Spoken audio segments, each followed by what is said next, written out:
so many good results on Strava, but when I go to the results on some races, they are not running as fast as they should have done. Are you running a marathon? Oh my god, I could never run a marathon. You sure about that? My god, a marathon is like 42 kilometers, 26 miles. I don't understand those people. That used to be me. But not anymore. Welcome to the Marathon Podcast. My name is Christian Warwick, aka Warwick Runs on different platforms. If you're a regular listener, welcome back. If you're new to the podcast, welcome. Today we have a very, very special guest with us. I honestly can't believe that we're able to talk to Ingrid Kristiansen, who is nothing but a legend within marathon running and running in general. She is Norwegian, so we were fellow Norwegians, and she held the world record in the marathon for 13 years, 2:21:06. She had the world record in the 5K and the 10K and the marathon at the same time. And she's just one of those runners who, when you hear about her achievements, you can barely believe it, because she's won the London Marathon 4 times, Boston Marathon 2 times, she's won New York Marathon, and she's won Houston Marathon, Stockholm Marathon. Her list of achievements and wins in the big marathons, it's crazy. It's really, really impressive. This conversation, I think, is imperative to anyone who's running. I feel like the message here is run fast in competitions. Don't care that much about Strava. Don't put too much into good workouts. Ingrid comes from a time where she didn't have Strava. She didn't have the fancy sports watches that we have today. And although she's now using heart rate, and she did use heart rate a lot in her training, so the Garmin is obviously not totally wasted, her approach to running was very different. She knew her body. She was training by feel. And I can't wait for you guys to hear this episode. And so I'm not going to waste any time talking about myself and my running. We're just going to jump straight to this conversation. A great conversation with Ingrid Kristiansen. Ingrid, welcome to the Marathon Podcast. How are you today? Thank you. Oh, I'm fine. You were just up north in Norway, and you were taking part in a big running event. Can you say something about what you did this weekend? This weekend I went to Bodø. It's a big city, not a big city in the north of Norway. And they are, for example, being very good in soccer. So, but I was there for running, and it was for 3 days. We had a race, we had a nice run in the mountains the day after, and a lot of party. So it was good race for many other runners. Some did well, and some did not so well. But the weather was okay, and the most of them I am training, and the people I'm doing things with, they were happy with the race. That's good to hear.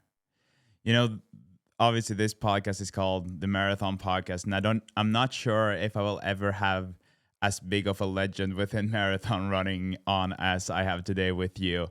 I don't think that people listening to this really need to have you present yourself, but still, can you present yourself, who you are, and some of the things that you've done throughout your running career? Yes, I will try. Now I'm an old woman. I'm soon 70, but I had my really big time as a runner in the 80s. I was one of the first to run a marathon, and I was the first running the first woman in Norway who ran a marathon in the in Norway. But I was skier before I went into running, so I had my training before I there was allowed for women to run long distance. So I started as a marathon runner in 1978, and I set my record in 1985. So it's a long time ago. But I was a runner who ran everything from 1500-meter up to marathon. So I have I love to train and I love to race different distance.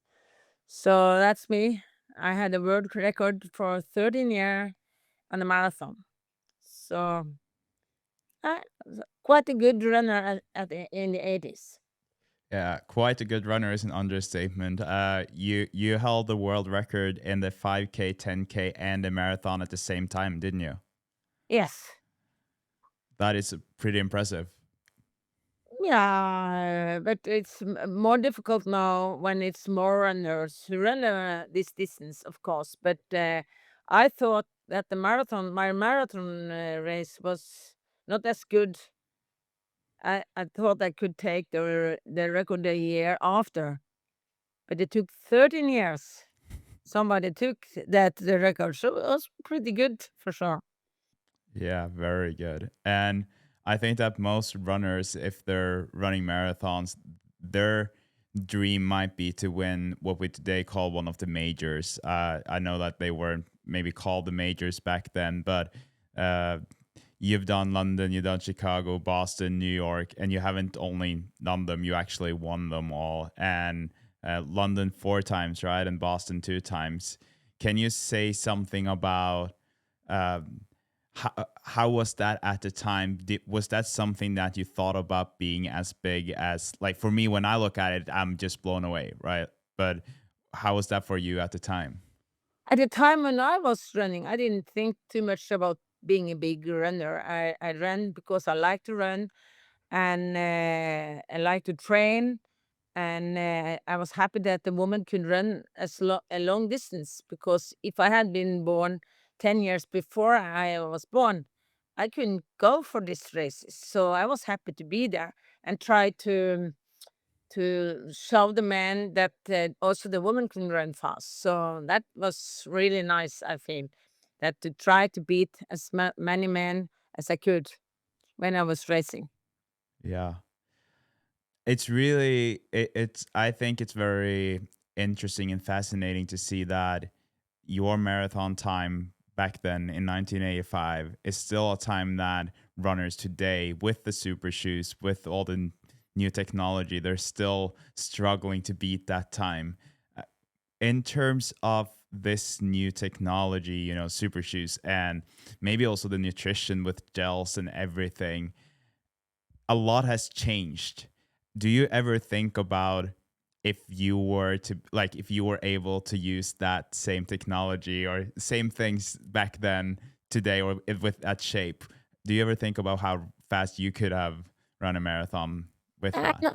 Yeah. So of course, I think a little bit about this, but I don't think that the shoes and everything make you much better.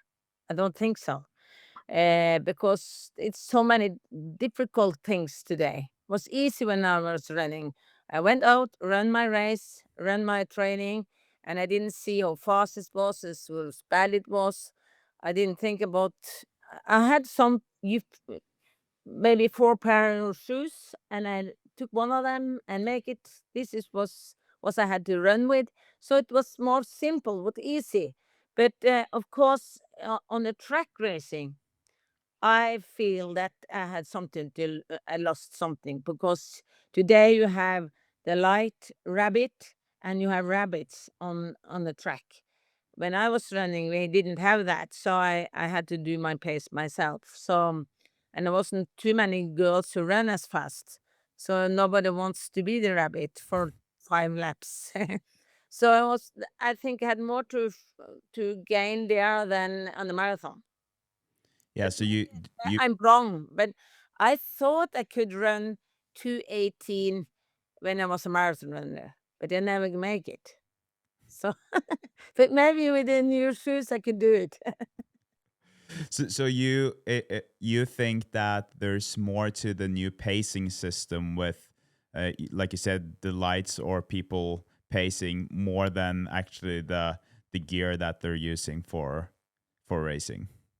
Yes, I think that could help me in a race, like also running a marathon with a good pacing. We were more like when I was running the New York Marathon, for example, and also some of the other good big races. There was a lot of men who was there, but they didn't want to help. They was there to have a free race, go to New York and run in the front with a big mark on your breast, and could get free. Yeah. They ran too fast for us, so we had to go back and run a little bit slower. For if we go in that pace, we didn't come to the finish. So there was a different way of running for the men around us. I want to go back to, like you said, you were a cross country skier before you started running professionally or running as fast as you were. How much impact do you think that your cross country skiing career had on your running career? I think that was very important for me because the training, I had a lot of long distance training as a skier. And I was in a Norwegian national team and did a lot of training. Who was softer for your legs. It's good for the heart and lungs, but it's more soft for your legs, so you can train more than if you are a runner. So when I was finished with my school studies and I start to work, I switched over to running. And then at that time I was 24 years old. So I start to do the running when I was 24. Then I was full time working in a hospital, and I ran. But I became a full time runner and a housewife with a kid in 84. So I have never been a professional runner, only been running. So I think for me, it's more important to do something else, to think about other things than the training and my body. So that was my way to be successful in the running. So I don't think I could be better if I just be a runner. I'm curious to ask you more about that in terms of what you're saying about being a full time runner versus having something on the side. But before we dive into that, I'm curious what made, so like you said, you started working and then you switched to running, but was there something specific that made you realize that running was more for you than cross country skiing was, or what happened? No, when I was finished with my study and I was a cross country skier, I had to drop out of skiing because nobody wants to have a person who work for you who's never in the work. So then took my work in the hospital and start running. I ran back and forth to the work, and suddenly I saw that oh, this was easy because I used not more than 1.5 hour training per day. When I was a skier, you need more and maybe 3 4 hours because you need the snow and everything. The difficult thing with the skiing in the winter and everything. So that was something I just changed because it was easier to be a runner. So when you made that switch, you were not aware of the fact that you were very, because I would assume that you also realized that you were a pretty talented runner or that you had a talent for this. Yes, I saw that when I was 15 years old, but then allowed to ski, so I want to be a skier. And at that time, the woman could only run 1500 meter, and 1500 meters is just too short for me. I love to be there working a little bit longer. But in the late 70s, you could run 3,000 meters. That's okay. And suddenly we can run even longer. So then what's easier to switch over to the running. And it's easier because you don't need the snow. You can live at home. You can go to work. You can do everything else beside the being a runner. And today I feel like a lot of athletes, you like you did mention it, a lot of athletes, they're full-time athletes and they go to training camps and they they train and then they sleep or watch Netflix, whatever, and then they train. Sounds like it's very different from the life that you had. And you also, if I got it correctly, you started running much faster after you had your first kid. And a lot of athletes, they might even like push back the having kids part until they're done with their careers. Um, Obviously, you're not alone with that being a mother and performing well, but in your opinion, do you think that that helped you to run faster, or what changed after you had kids in terms of your performances? It is difficult to say, but I was one of the first in Norway to do this because I don't think there was too many in international either on the long distance who had kids at that time. No, I changed my thinking about the running and how important this was. It's most for me. It was more important to have my kid and my family. I love to run, but then I don't love it too much to do only running.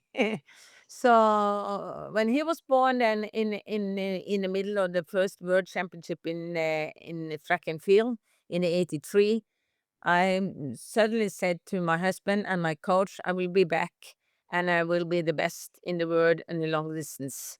And even the next year, I became the best in Norway and the best marathoner in Europe. But I didn't do well in the Olympics because of things and what happened. I did some stupid thing during the race. So I think for me it was important to do something beside my training. So I the only the time on the day when I was thinking about training was when I was training. The rest of the day I had plenty of other things to do with kid and with friends with kids and yes. So make it easier then to forget the running when you don't run. So I was fresh always when I went out training and also when I went competing. So do you think that that almost in some ways ended up being a recovery for you because you were able to kind of disconnect from running when you were not running, and then when you were running you were on? I think that was something what's good for me.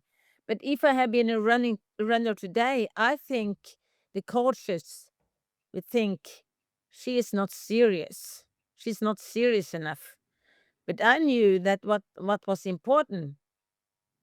I knew what training I had to do to be the best, but I had to be doing in my way. So that's confusing my coach also a little bit in the start. He said I had to do more and sleep more and rest more. But after a while, he saw that the results was really good. So he thought that I had to do this in my way then. And you obviously coming from cross country skiing, and you did mention that you were used to a lot of training. And I can relate to this coming from speed skating, where we had like at the most we had 35 hours a week of training. And Mm. now that I'm running, and I'm obviously just I'm not running as fast as you did, but I'm still trying to run faster times. And so yesterday I was asked, "Do you run a lot?" And I was like, "I guess I run more than the average person, but compared to how much I used to train, it doesn't feel like a lot." So 100 kilometers of running a week is still very little compared to 35 hours. For you, when you were then you did mention that it's like an hour and a half a day ish. What did your training look like? Did you run twice a day? Did you run once a day? And what were those workouts like? Used to have one and two, 6 days a week. I had two times sessions every day. But I had a change between A and B weeks. So I had a lot of training in 2 A weeks, and then I dropped down to one rest day and also less than 3, 4 double workouts a day. So I dropped the mileage every third week, but I had still the same speed work in the B weeks then. So I what was very important, interesting, that there was the B weeks. I felt I was most tired Mm, because my body needs to have this B week to make the two A weeks into the body then. If I yeah. go for long, more and more A weeks, I had been too tired. So that was very important for me to find out how to do this. My coach told me to take 3A and 1B, but that was too much. So I took 2 and 1. Yeah. And I had 2 interval and one some little bit slower than interval, but a little bit faster than easy workouts. But I never train over my threshold. But I You compete never? a lot. I compete a lot, Yeah. so maybe I had a little bit harder than I thought I had because I compete a lot but I didn't rest before all these competitions. I had full training and then went to a competition just to see how it was then. Yeah. And today we are, I think especially because of Strava and things like that, we obsess over mileage. And I also have heard some stories about how you haven't really loved the fact that people keep stopping their watches when you stop for a red light or whatever. But um, did you also count like kilometers or miles every week, or was it more hours, or did you even focus on that at all? I came from the skiing, cross country skiing, and we count the hours. So and at that time we didn't have the watches with the GPS. So we didn't never know how long we were running. We only saw how many hours we were running. So I never know how long or how fast I was running. I look at my watch when I went out, and approximately at 3 o'clock, ran for 1 hour and 20 minutes. Never stopped something when I went to red light, but I thought when I came home, I stopped there for 1 minute and I spoke to some people in my route. So I took maybe 120 was 115. So everything is not exactly. So if you look back to what I had done with the training, it's not exactly. It's something. Ish. Yeah. It's yeah. Yeah. So so those A weeks that you're talking about, are would you say that those are kind of like building weeks, and then the B weeks are almost like to recover a little Rest bit? the Yeah. rest week. Yeah. Yeah. So And in A weeks I can have up to 100 and in the winter, in the middle of the winter, I can have up to 170, 180 kilometers. And then I drop down to maybe 100, in the B weeks. yeah. And so that is a typical A week, if you were to look at that. What so you said you had two intervals or two workouts, like the harder workouts, and then one workout where it was not necessarily super hard, but it was still a little bit like moderate, a bit harder than Yeah. your easier runs. Um, a typical A week, what would that look like? Can look like I went in on Mondays. I had 2 times 45 to 1 hour easy run, and of course easy at that time was very fast for me now. A little bit fast, around 4 minutes per k. Yeah, And the next day, Tuesday, it's then I had interval workouts. Could be like 4 times 2k or 8, 9 times 1k. with on the rest, I always run in the rest.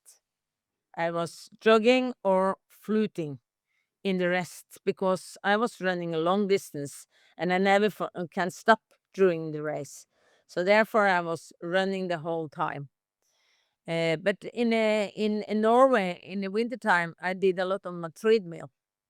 So I did a lot of training on the treadmill, and on the treadmill, it's difficult to run fast and then slow. So therefore, I run a lot. I call it tempo or distance running. There, I was running, for example, 4 to 6 beep under my threshold. I didn't see the speed. I saw my pulse rate, and then I ran sometimes I ran 2 times 1 hour Mm. a day. So it was more like 30K or more in okay speed, but not fast and not slow. No. Or like competition speed. Yeah. Uh, uh, Maybe half a marathon speed when I was, because the and half marathon speed then could be on my threshold approximately. And I had long run everything from 1:45 to 2.5 hour. I never ran a really really long run. No, it took too much out on me. And those long runs, what intensity did you run those at? That was running slow, random people who were speaking the whole way, never seeing the watches. I ran half of this running often with the people, friends who ran half marathon and half hour slower than me. So there was slow running because I ran so many kilometers. Uh, for me, it was important to take this long run slow, and I feel that was a fat burning training. And so you then had your intervals, like you said, on Tuesdays, and then you would have a long run on the weekend, usually, Yeah, or so yeah. on Sunday I had a long weekend, and on Saturday I could have uh, the heel workout or like tempo distance running. I ran for 10K up to 15K in a speed who's is okay, comfortable, but it wasn't slow. No, and so yeah. So that's the difficult thing when you're not on Strava. You had no. My coach, he was writing down a little bit, but it's more. Nothing. It's exactly. No, but I guess like in a lot of ways, it made it also much easier because you didn't overthink things, you didn't overanalyze it, and it also sounds like you knew your body very well. How did you learn all these things? Because you said that you had a coach and he helped you out. Obviously, I'm sure he was important, but then you also said that you kind of taught him how your body worked. Yeah, How did you learn that yourself? because when I was a skier, I I did everything what the national coach told us to do. And I was writing down a book, everything I did. And we had a training program we had to do. And when we came to Sunday evening, and I saw miss 1 hour with the ruler or skating, skiing, I went out doing that training just to that the coach could be happy. I didn't listen to my body, so I did it. So sometimes I was so tired. So when I start to run and I was more my own mm, boss, I could find out that I didn't want to go and do that same stupid things. So I will use my coach more to I listen to what he wants me to do, and I found out that sometimes he told me to do more than I want to do, but sometimes I did more than that he told me to do. So I listened to my body, and there was some weeks that was okay, and some weeks I felt tired, and that's the good thing because Johan, my coach, he was listening to and he looked what a lot of other runners did, and he told me, "Oh, she is good, and she is good, and she's doing that." And I said to him, "I don't want to know what other runners do. I believe in what we are doing, so that's the most important. And if it's not good enough, we will see it when we compete." So I never use a minute to listen to what other do. So that I think that was the good thing for me. So I think a lot of people who are running today, they analyze too much. Find out and oh, I'm not doing as good as them because they're running longer than me or they're running faster than me. But maybe not somebody is running faster than you, but they are not running as long as you. And the next one you are looking at, they're running longer than you, but they are not running faster than you. So there's so many things you have to analyze. So what I mean, you don't have time to train with the analyze what everybody do. So I think it's too much analyzing. It does not sound like you would have been one of those Strava runners if you were still running. No, no, no. Now because they are so happy with the training. I was I did great training today, but why? It's is it great if we go to competition and one of the others who's training different beat you? It's most important to come first to the finish line when you're competing. It not being the best on Strava. So Exactly. I don't know. I know I have a lot of runners who's doing this drama, and I try to tell them it's okay that you and me can be on Strava or Garmin Connect. I use the Garmin Connect. It's here, but having open profile so everybody can see. That's stu- I mean that's stupid. But I totally agree with you, and I understand it. You know, I'm trying to be smart about these things myself, but I still catch myself every now and then, especially on the harder workouts or the long runs before a marathon.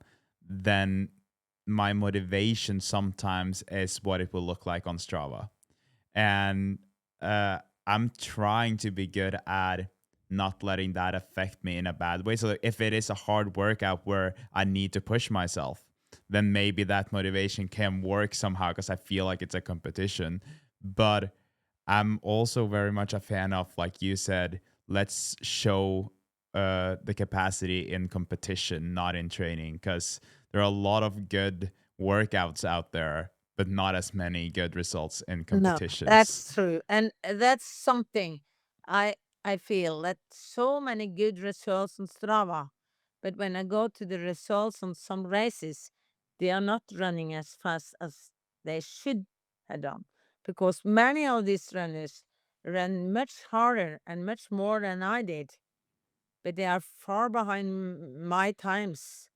So even with good shoes and everything, all these fancy things you have today. So maybe has been too much thinking about what everybody else do and not thinking about you and what your life are. If you don't can run as much as the others, you need to rest because you're working or maybe you have kids and other things, or maybe you have legs who's not you can't run as much as somebody else.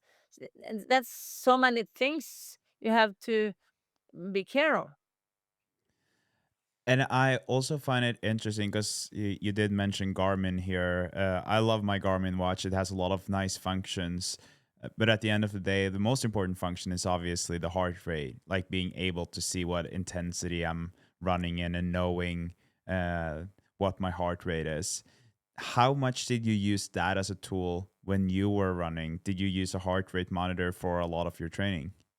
No, because in the early '80s this was bad. This heart rate there was bad. We had to run with a backpack on the back with all this stuff. So we were more. I felt more. What is? We were stopping and like doing this and counting, and I was good of feeling what is too hard and what is not too hard. When I lived in Boulder for 2 years, I went to with a long run with some of the others living up there. And after 10 minutes, I was far behind them on the long run because they were running too fast for me. And they thought, of course, that I was a slow runner then. And when we went to the competition some days after, I ran much faster than them, and I didn't understand how I could do that. And I think that was most of the runners then run too fast. The easiest training to win is the long run. So Yeah. I always run slower on the long runs and try to win the races. So, what do you think of? Because today there's one question that I've been asking all the runners Yeah. that have been on the podcast, and that is always, how do you solve the long run? And you did say that you ran easy, like low intensity for those on those. What do you think about nowadays where a lot of runners will have their long runs and they will run them progressively, or they will have like intervals, repeats within them, or they will do them harder? What are your thoughts on the trend of those long runs today? I think too many burn too much on the long runs. What I did, I ran them slow, but I could in a week, rest of the week, so I could doing like 2 times tempo interval, tempo training, distance training. It was really good training. I could do that 2 times as a on Tuesday. I could take two of them. So when you take all this mileage during the week, I think maybe I run faster, but I didn't in the long run because the Hmm. long run is so hard if you need 2 days, 3 days to recover. I think the better is running slower and maybe a little bit shorter on the long run, and then have more energy to do the training the other days because you can never train too long on a training. Not too many runners who can do that for because of the legs and the rest of the training rest of the week then. I really like hearing this because I started running properly 2 years ago, and then my relationship to a long run, I just saw it as the standardized long bike ride that speed skaters used to have on every Sunday.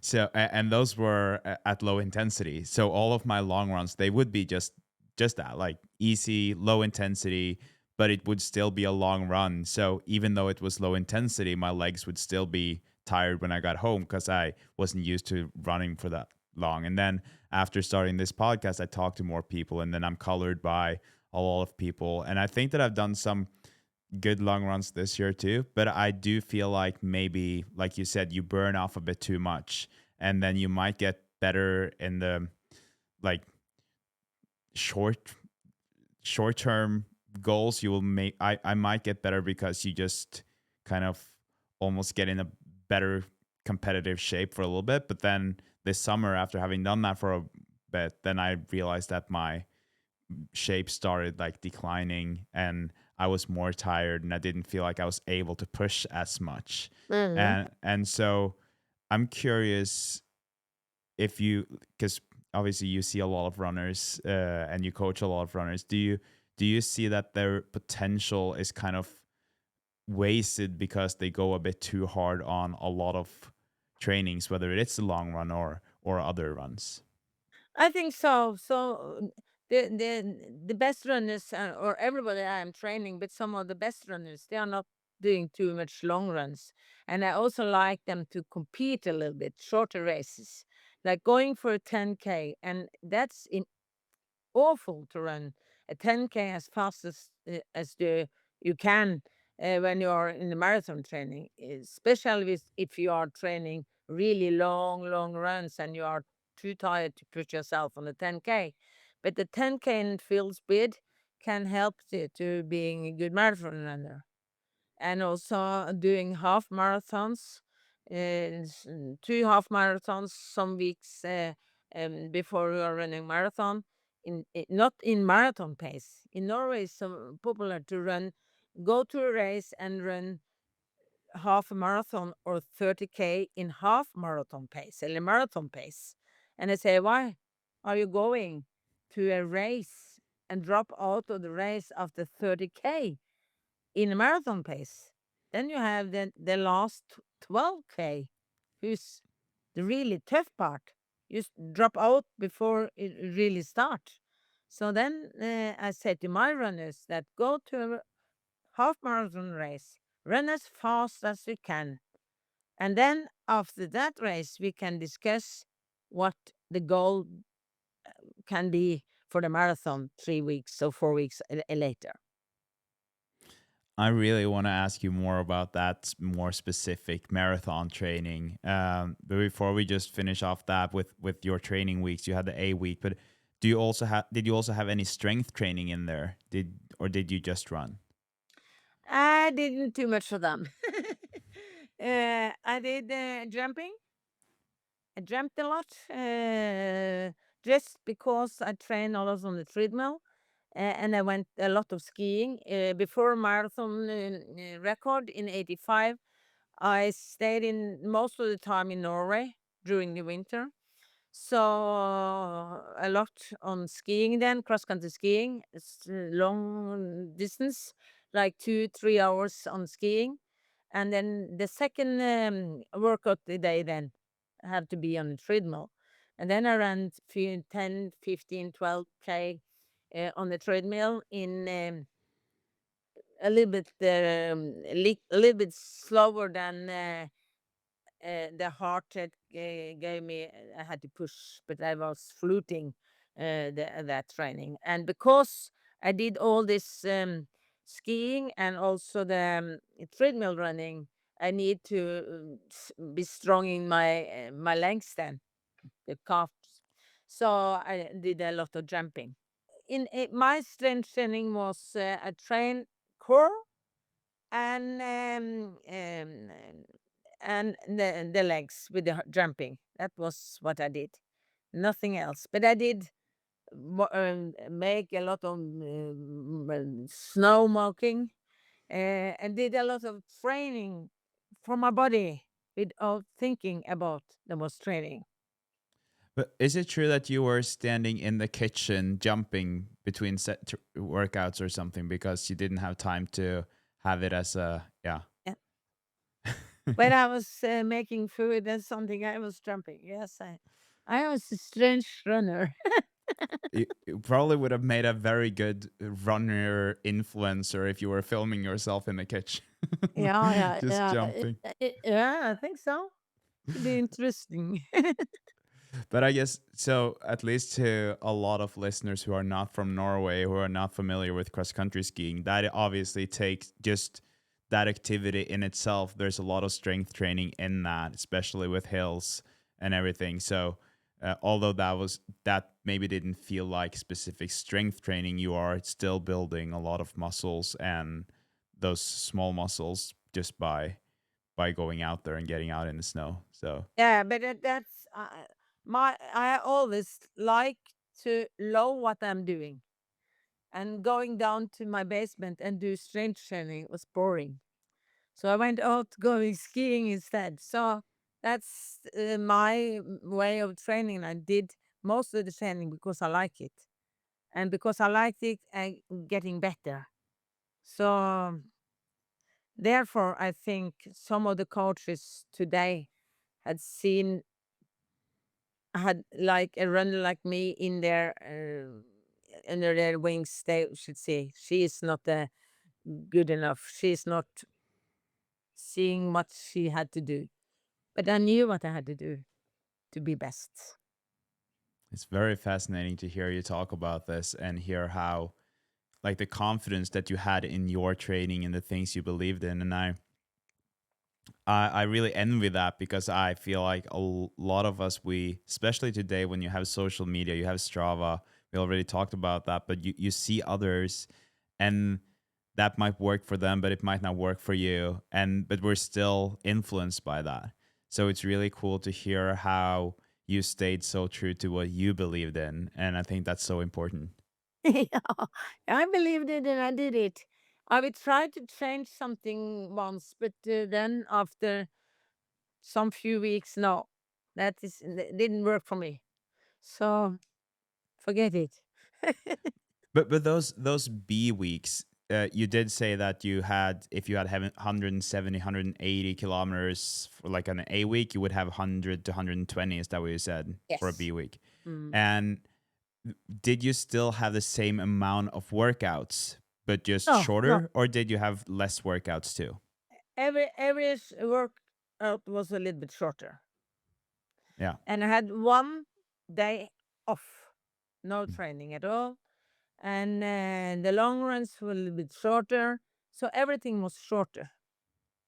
So when you take, let me see, I had maybe instead of five double, 5 6 double, I had three double. So I was really resting, but Um, there was training, but I did other things like walking a lot, everywhere where I had to go. I walked, I biked, I did a lot of things I didn't call training. So if I had been a runner today, maybe I'm making all this into my training. I So remember my dad maybe actually. I train more than I am telling now that I train, but there wasn't training for me. And most likely that's the case. I remember my dad was telling me that when he was a speed skater and the year he got his driver's license, he all of a sudden had, he skated much worse. So he was a good skater and then his results started getting worse. And he started analyzing and looking at it and he realized that he used to bike to school. And he Yeah. got so much free training just by biking Yes. to school. And Huh? so getting that driver's license was kind of a curse for him. Yes, I was walking to school, or there was 4K every, and I was almost 8 Ks walking every day, and then 2 times training is a lot. But this Yeah. walking wasn't training; it was just walking. I'm curious to hear because, like you said, you were running 180K a week, but I think that a lot of us, we focus a bit too much on the 180K, like the amount of kilometers, because if you think of all of us, we are, like you said, some people run faster on every run than others. And Mm. so if we say 100K might take one person 7 hours and then another person it takes 10 hours or 11 hours or more, depending on how fast you run that. Uh, what is your like take on that in terms of like when you're coaching? Is it hours or kilometers that you focus on for your athletes? I try to. Nah, that's something I'd call both. Some wants to tell me about the hours, and some tells about the kilometers. But looking. I use, as I told before, I use Garmin Connect, and I had tested these runners where they had the threshold in pulse. So when I train people, I look at the pulse. They are told where the pulse is when they're running long runs, something between threshold training, and interval aerobic.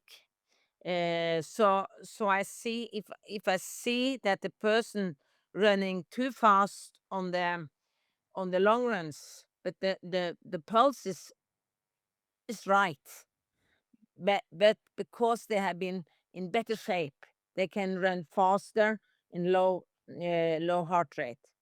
But then we are afraid of getting too many kilometers, so they can be injured. I have some of them.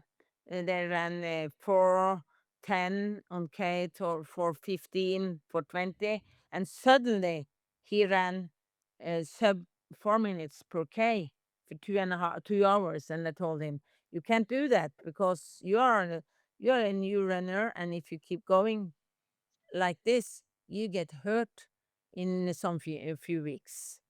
So he start to run a little slower than on the long runs, just because he had a lot of the other training, also getting faster, and more kilometers every training. And that's the bad thing with the running. It's so easy to overdo it, and you get injured, and then you have to start to run in water, bike, and go in ellipse, and doing all other things than running. And you love to run, and you want to be a runner, and then you have to be careful that you don't need to run in water and do all of the things to get in shape for the competition you want to be good in. Yeah, because I wanted to ask you about that, what you're talking about there, because obviously, if you start running much faster than you've done previously, you have the mechanical load, like because you have different parts of this, where you have one thing is your heart and your body, your muscles, right, in terms of what they can handle intensity wise. But Mm. then if you improve a lot on all of like that capacity, your mechanical capacity might not be as good. Is that why you then have to like pull the brakes Yeah. on your runners? Yes. Because now, like I told a little bit about myself, and I was born in the 50s. So we did a lot of playing outside and do a lot of training without, we were not calling it training. So when younger people start to train like us then today, they don't have the base that we had. So we had to be a little bit careful. So they got training slowly up till s- till a place where we can start to push a little bit more and be careful with all these things. So that's one of the difficult things, because everybody wants to run faster, because they have friends who run faster, because they see it on the Strava or other places. And I said, but you are not able to do this. If you want to run as fast as you want in 2 months from now, you have to be careful. We go step by step. If you want to run faster, you have to be less mileage. And if you have more mileage, you have to run a bit slower. So you can't do both things at the same time. Somebody can do it, but I try to be a little bit conservative, so you get more people through it, instead of half the people is going almost dead. Then, instead of being a runner, they are doing all of the things than running. And then you have like obviously, I'm sure you are coaching now a lot of runners who are trying to run faster marathons. But if we then go back to like to you, and I'm sure your philosophy is based on what worked for you too. But today we talk a lot about a marathon block, right? Some people call it 8 weeks, 12 weeks, 16 weeks. Was Hmm. that also the case for you, or was it more like a year around kind of thing where you, yeah? Yes, when I was running, I tried to. 1 or 2 years, I did 4 marathons. Stupid, but Yeah, I did do you four. think that's stupid? Yeah, yes, I think it's stupid, because I did a lot of other things between. I ran a marathon in January, one in March, April, one in the Olympics then in August, and one in the fall. And all these marathons was between 224 and around 224 all for stupid. Uh, m- but I think for me, it was important to have two marathons, a train for a marathon in the spring and a train for a marathon in the fall. And between in the summer, then I did a lot of track meetings. I went to big races on track, on the road. So I changed my training then differently. So I did a little bit more speed works, trained a little bit more for 10K, had a little bit faster training with the same heart rate, but I did it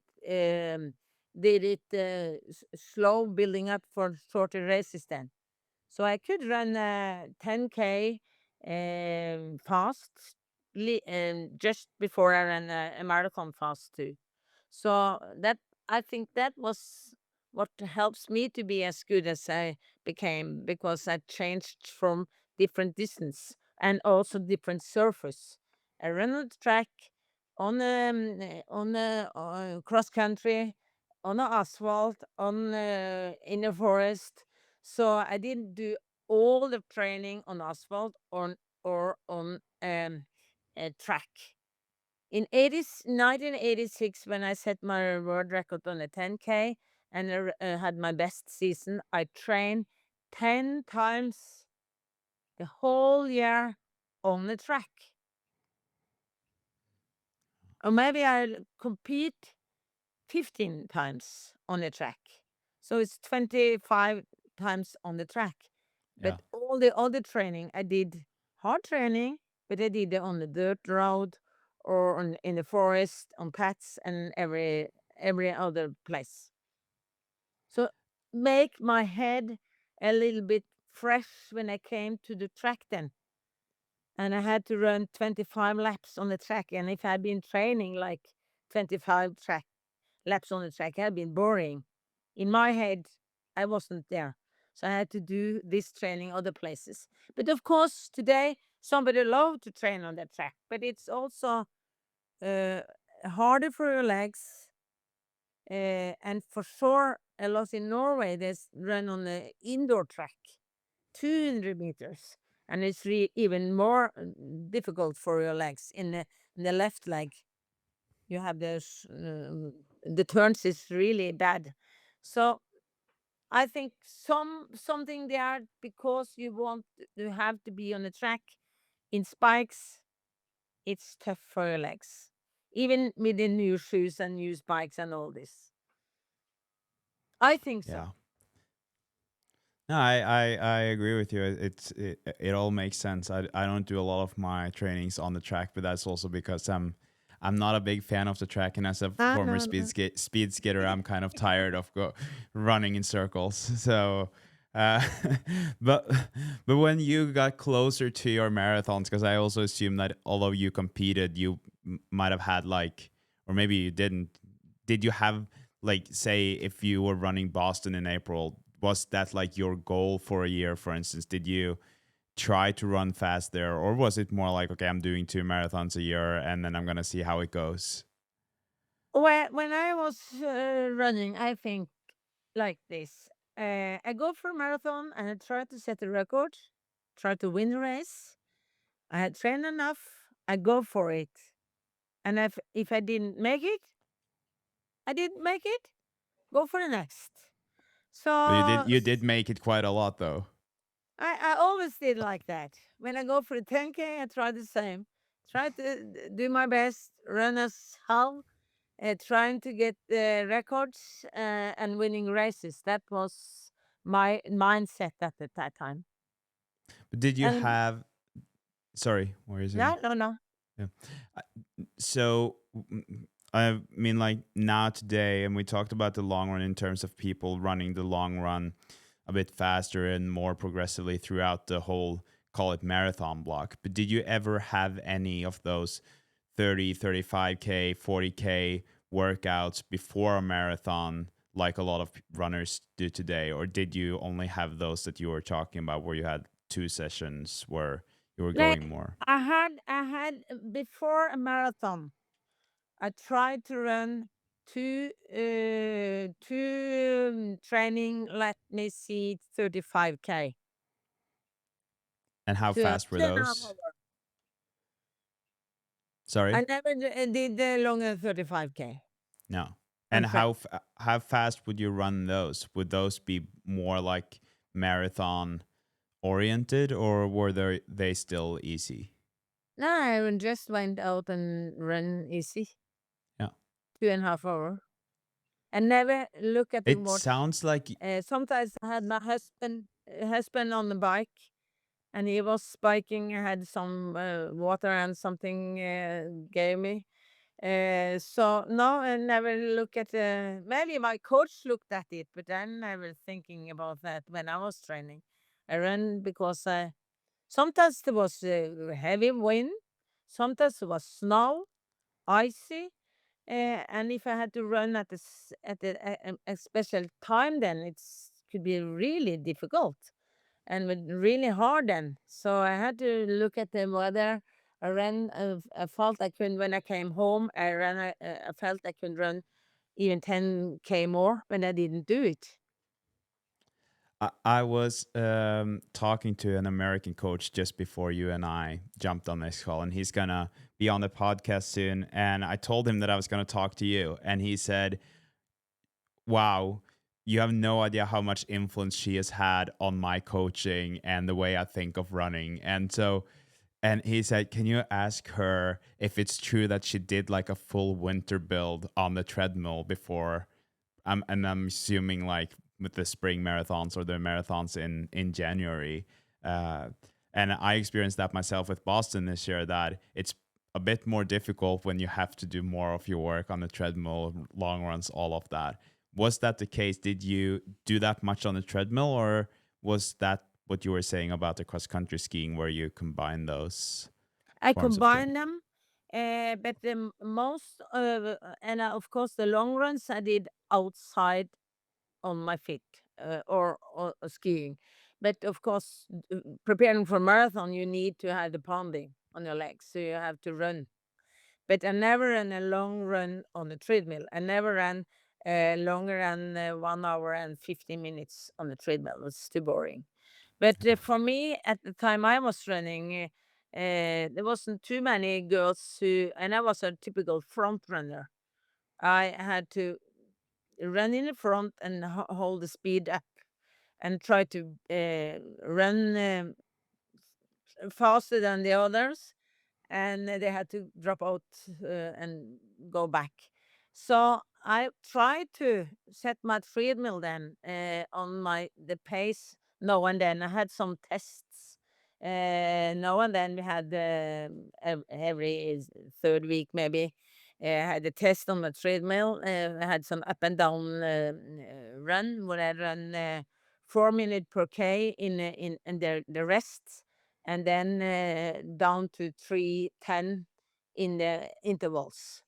And when I make this, I remember Johan said to me, "Oh, Ingrid, you are good enough for 2:20 now." So we did like this because it's you have to learn to run. I felt I had to learn to run even in the Yeah, long flat run. races. Yeah. Yeah. So I felt that if I sometimes I didn't make it as fast as the week before because I was too tired. Was something happening. But I tried to run even, and I felt I use almost no energy to run as fast. But now and then I did make it. So then I had to drop the make the treadmill slower, and I did the same session, but a bit little slower. And of course, that wasn't I wasn't happy with these sessions, but I found out why because I had less sleeping, maybe something wrong eating, something. So I had to look what I had done then, why this happened this day compared to the 3 weeks ago. Hmm. Yeah, I we're getting closer to the end of our conversation, but I have three more questions for you. The first one, I guess, is a simple one, and that is, you said you were listening to your own body and that you were pretty good at that. If you felt tired or you felt some pain here and there, how did you approach that? Was that like day off, or did you train differently? What was your approach?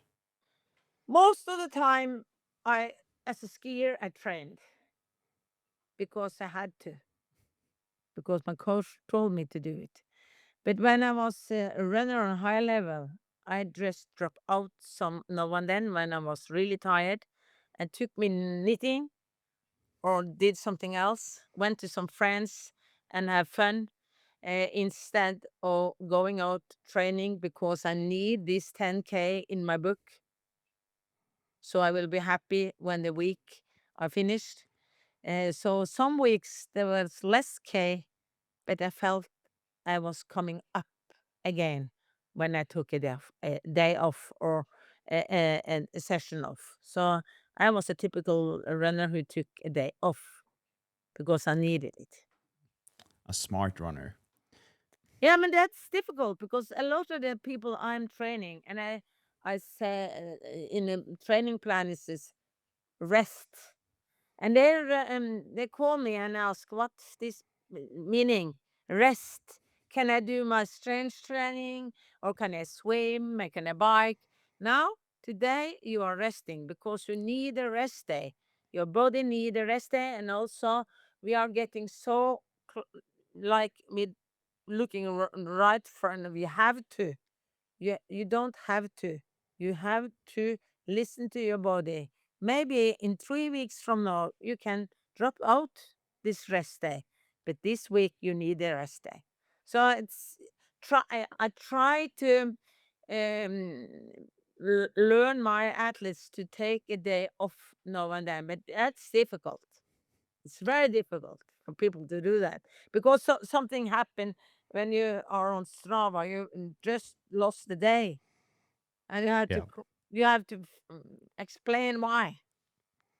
You have a goal of 100K and then you only end up at 85 or 90, and then you feel like you have to, I know that feeling, and that's where I realized that Strava is kind of poison at times. Very toxic. uh, you did mention that you have those had those workouts where you could have half marathon pace in the morning and half marathon pace in the evening, which is, it sounds very much like what they today called with the Norwegian method the double threshold. Yeah, uh, but and yeah, the and that's the true. yeah, and the American coach that I talked to before this call, his name is Jeff, and he said, can you also ask her about the pros and cons of the double threshold training? What is your I take on that? Yes, I call it double low threshold training. When I test my runners, I see where they have the threshold pulse. And for example, if you are a threshold pulse 170 to 174, when you go for interval, you are in that level. But when you're going like 2 times low threshold training, you are doing this training 4 to 6 beep lower and 170. Mhm. So that's the way I was doing the low threshold training. I call it double low threshold because it's not too many who can live over week after week with double threshold. And if they can make it, their legs often break down because too much on one day. And some of the Norwegian they have 2 times double threshold. I can't believe they can make it. It looks really hard, Yeah, also mental. yeah, So I I am agree. what I'm most afraid of. They use so much mental to do the training. So when I come to a tough part of the race, you are not able to push because you have done it so much from the training. So it's the opposite of what they are thinking they are training for. It makes a lot of sense. I believe in this philosophy. I think it's great. Uh, okay, so last question I have for you, and that's kind of back to where we started with. We were talking about technology, and I'm like you. So I understood your take on it in terms of the shoes, but if you look at all the technology we have today as runners or for training, what is the one tool or two tools, whatever, that you wish that you had back when you were running, that you think could have helped you? I think a good, of course, I was good to listen to my body, but a good uh, Garmin pulse watch. Yeah. Garmin or a pulse watch with the gulls, so I can see what the pulse tell me Mm-hmm. during the day, or I think that could help me. And also, of course, some rabbit I can use when I was competing, when I didn't have the competitors who was running fast enough, like on the track, or for example, on the track. Yeah. See, of when I'm running sub 30 minutes on the 10K, you see, I had a green light to run to. I think it's easier than you have to try to push yourself. Thank you. I've found this conversation super interesting, and I feel like I'm left with the thought of like, get your act together. You can use Strava, but don't think too much about it. I think it's gonna be hard to like leave Strava 100%, but it's still like, rather than thinking I'm gonna impress them on my workouts, impress them on the competition, and then they can look back at your Strava and be like, hey, how is that possible with that Strava to run that fast in the competition? Ingrid, thank you so much for your time. Really appreciate it. Really impressive career you have behind you, and yeah, thank you. Good luck to you. I'm left with so many thoughts after this conversation, not just thoughts about how to train, but also in terms of just staying true to myself. When you hear Ingrid talking about how she just believed in her training and the way she was doing it, not caring about what everyone else was doing, I think that's something that we can learn so much from. And so for me, who's now having this podcast, and I realized that I listen a lot to what other people are saying and what they're doing, I think it's so important to just stay true to what I know works for me. So just want to say thank you again to Ingrid for her time. I really hope that if you listen to this, that you can see and understand what she's talking about. And hopefully after listening to this, you will become a better runner. You will have more control in your training, and just, yeah, that this is something that you really feel like you could benefit from, because I'm left kind of speechless after this, and I'm just now excited to keep on trusting myself, trusting the process. Yeah. Thank you for listening to the Marathon Podcast. I really appreciate you being here. Give this podcast a review if you enjoyed it, and I'll talk to you in the next one. You listen to the Marathon Podcast, brought to you by Wall Studio.